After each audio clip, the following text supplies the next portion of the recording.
Jeep has introduced a couple of new Wranglers from opposite ends of the performance spectrum, but with a lot of things in common. A ton of torque, and they'll both smoke the tires when you stop on the go pedal. The all-new Jeep Wrangler 4xe is next on the 0 to 60 podcast. LeithCars.com 0 to 60 with automotive journalist and radio host Mark Arsen.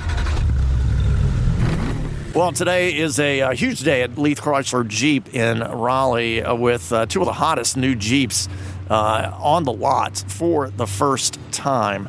And I'm here with Frank Malfara. He is a sales associate here at Leith Chrysler Jeep.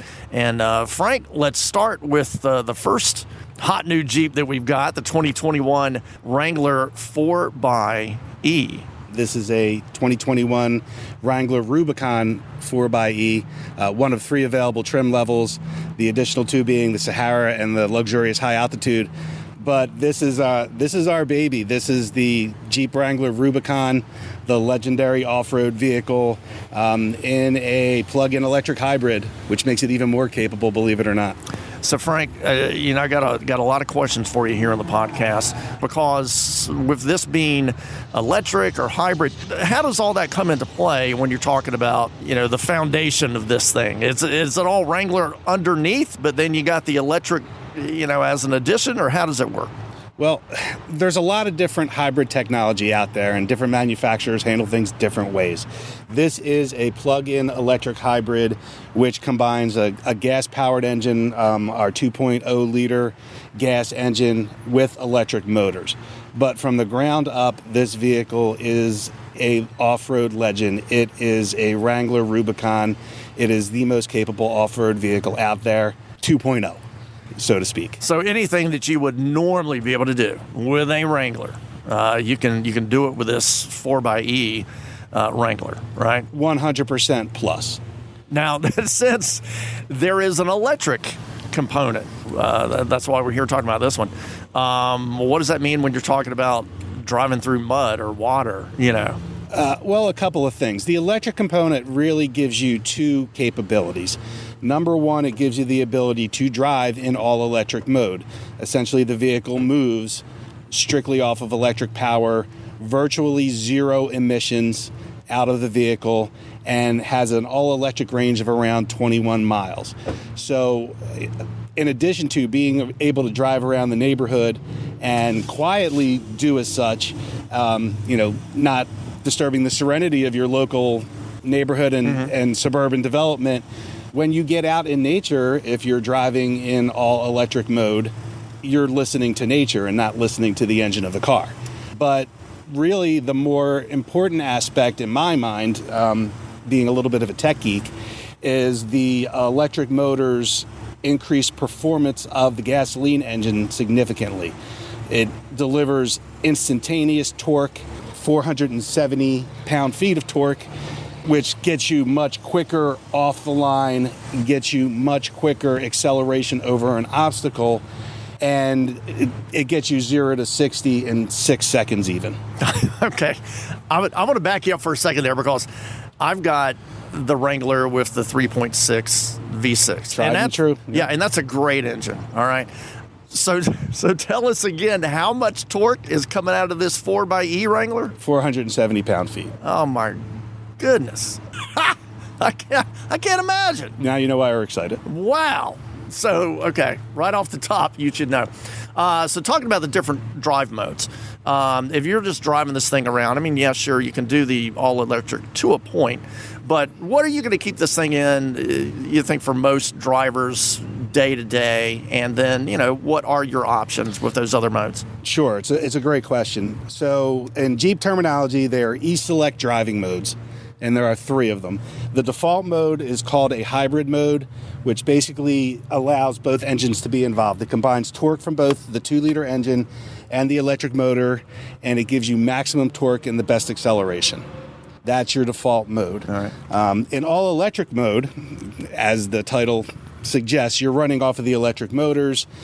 You can do highway speeds on just the electric motors, and again, your range is around 21 miles with 0 tailpipe emissions. So it's exactly what you would expect from a full electric vehicle, except it can do highway speeds and your range is 21 miles with no emissions coming out of the tailpipe. Last but not least, you have e-save mode, which prioritizes the gasoline engine, the 2.0 engine. It saves the battery charge for later when you need it, and also it can be configured to increase the battery charge as well through the braking and regenerative systems. So you got that too. So when you are braking, you're actually sending some, I guess, recharging regenerative energy back to the battery, I guess. Yeah, back to the battery, and that is a complex system, but to simplify it, regenerative braking takes the energy that is created when you slow down the vehicle and charges the battery with it. Okay. And there are a couple different modes that you can do that in, but your deceleration and your braking charges your battery. All right, so I want to get back to a point you made earlier too, Frank, and we're talking about the 2021 Jeep Wrangler 4xe. This is the one with the cool 4xe blue highlighted badging on it. You've got the blue, I'm going to go ahead and call it here, Carolina Panther blue tow hooks, right? You're speaking to a Philadelphian. I will not get into that argument. Thank you. But so I mentioned, and you talked briefly about you can do anything in this Wrangler that you would do in a regular internal combustion, an ICE-powered Wrangler, if Correct. you will. But that means that, some people are going to want to ford a creek, right? Where does that come into play as far as where Jeep has located the electric batteries, the electric components? What do I need to know, or just no worries at all? Really no worries at all. Go back to the basics of a Jeep Wrangler. Every single one of them are trail rated, regardless. So if you want to ford a creek, if you want to rock climb, if you're going to get dirty in the mud, whatever it may be, it is rated to do so. Specific to the hybrid model, the battery is completely sealed and it is safe to ford water in a creek up to 30 inches.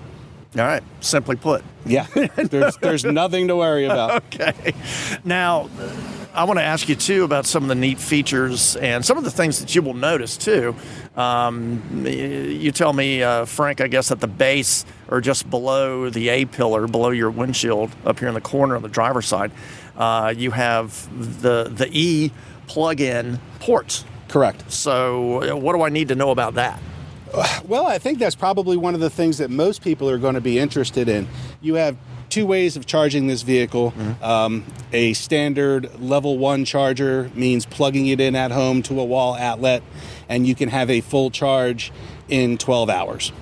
And there is an indicator on the dashboard that is very clearly visible that would let you know while you are charging what your battery level is. And you do not have to fully charge it. You can do a partial charge. Mm-hmm. There is technology in this vehicle, software technology, where you cannot damage the battery by doing a partial charge, as opposed to hybrids in the past where even a cell phone battery is comparison. You always wanted to let it run down as far as possible and let it charge back up to maximum. That is not necessary here.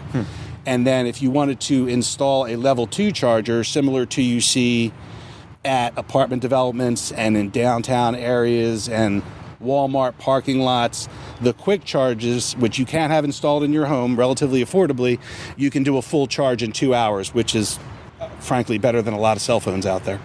Yeah, so and with this, again, being a hybrid, I mean, you can cruise down the road really, as far as you would in a regular gas-powered Wrangler. But if you are using the hybrid and your battery's getting a little lower and you need to pull off and charge, then that is where you would find one of these stations and they're usually located at shopping centers and places with restaurants or whatever. So you can go in, get something to eat, knock around for a little bit, come out, and your battery's charged, right? Absolutely. And remember, this is it is a plug-in hybrid. So your overall range, if you have a full tank of gas and a full charge, is 370 miles. Mm-hmm. And if you tend to use, the default mode, it's going to run off of both of those. But the electric battery will always be recharging through the degenerative braking.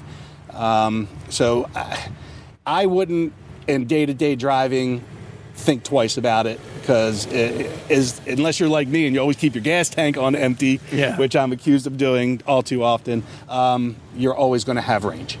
And if you do need to top it off and you can get to a level 2 charger, you can have plenty of juice to go in an hour. And it will be the first Wrangler that you will see on the road. You will not be able to hear it when it's in that electric mode. If it's in electric mode, it will sneak up on you a little bit, but there is a pedestrian warning system, so at slower speeds it does emit a tone so that pedestrians know that you're coming down the road. Gotcha. Excellent. All right, Frank Malfara, he is one of the sales specialists here at Leith Chrysler Jeep in Raleigh. And Frank, in the next edition, and make sure that you are listening and following us on Leith Cars Facebook and social and Instagram, we are going to be highlighting the other hot new Jeep, which is the Jeep Wrangler. What do you call it? The 392 Hemi? It's a 392, correct. And it's loud and it's nasty and it is fast. All right, that's coming up next on 0 to 60 by LeithCars.com. 0 to 60 is a production of LeithCars.com. Like us on Facebook @LeithCars. Copyright in this podcast and its contents belongs to Leith Incorporated.